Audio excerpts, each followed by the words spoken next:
Signore e signori, onorevoli, benvenuti al Palazzo della Sapienza.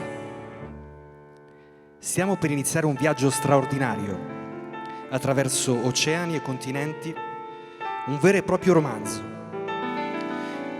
Le musiche di un giovane viaggiatore, un innovatore, un sognatore che con le sue note ha incantato il mondo.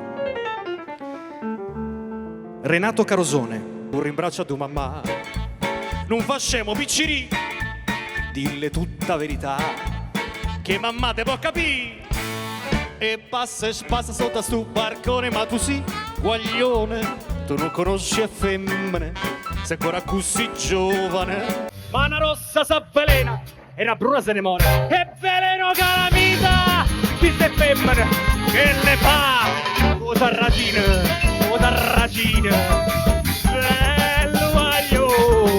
Questa cosa di Renato Carosone è trasversale, dal Senato fino ai nightclub, ai festival, piace a tutte le generazioni, a tutte le nazionalità, è un passepartout culturale che abbiamo nella nostra cultura e noi ci divertiamo molto nel portarlo in giro. È veramente una serata indimenticabile stasera.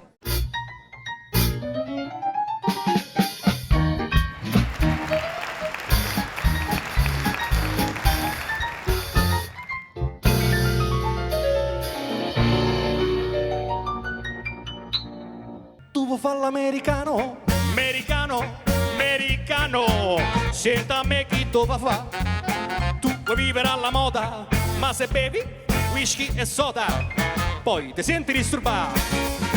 Tu abbando rock and roll, tu giochi a baseball, ma i suoni beccamel, chi te li dà la borsetta di mamma? Tu vuoi fare l'americano, americano, americano, ma si nati in Italia. Senta me, non ci sta niente a fa, ok, na